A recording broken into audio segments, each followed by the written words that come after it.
हिंदू धर्म में हैं अंतिम संस्कार के कई नियम, इनका पालन करने से आत्मा को मिलती है शांति। हिंदू धर्म में मृत्यु पश्चात अंतिम संस्कार के कई नियम होते हैं। इन नियमों का पालन करने पर मृतक की आत्मा को शांति मिलती है।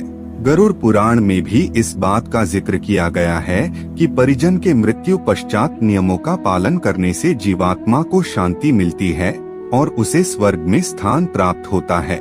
नमस्कार दोस्तों, आपका स्वागत है मेरे चैनल पर। ऐसी और वीडियो देखने के लिए चैनल को सब्सक्राइब और वीडियो को लाइक करें। मृत्यु जीवन का अंतिम और अटल सत्य है, जिसे कोई टाल नहीं सकता है।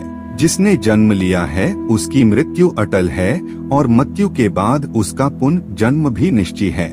इस कथन को श्री कृष्ण द्वारा गीता में कहा गया है। श्री कृष्ण के अनुसार जीवन और मृत्यु एक ट्रक के समान है, जिससे हर व्यक्ति को गुजरना पड़ता है। गीता के अनुसार मृत्यु के बाद जीवन का नया आरंभ होता है। इसलिए परिजन की मृत्यु पश्चात अंतिम संस्कार के नियम का पालन किया जाता है, जिससे जीवात्मा को मरणोपरांत स्वर्ग और अगले जन्म में उत्तम शरीर की प्राप्ति हो। हिंदू धर्म में जन्म से लेकर मृत्यु तक कुल 16 संस्कार होते हैं। इनमें मृत्यु आखिरी यानी 16वां संस्कार होता है। मृत्यु संस्कार में मृतक की अंतिम विदाई, दाह संस्कार और आत्मा की शांति के लिए कई रीति रिवाज व नियम होते हैं। शास्त्रों में भी अंतिम संस्कार के नियमों का उल्लेख किया गया है। माना जाता है कि जिन मृतकों का विधि विधान से अंतिम संस्कार नहीं किया जाता, उनकी आत्मा प्रेत की तरह भटकती है और उन्हें कई तरह का कष्ट भोगना पड़ता है। इसलिए मृत शरीर का अंतिम संस्कार जरूरी होता है। इससे उन्हें मोक्ष की प्राप्ति होती है।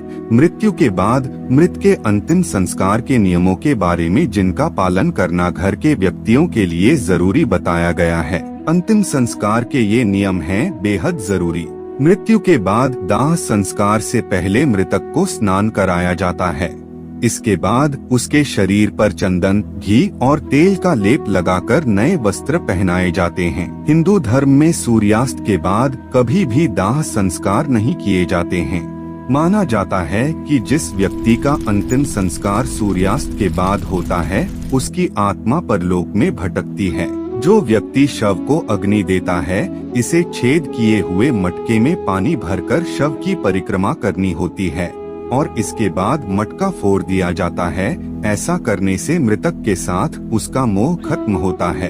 अंतिम संस्कार के समय मृत व्यक्ति के पुरुष परिजन मुंडन कराते हैं। यह मृत व्यक्ति के प्रति श्रद्धा और सम्मान प्रकट करना होता है। अंतिम संस्कार के बाद शव को पीछे मुड़कर नहीं देखना चाहिए।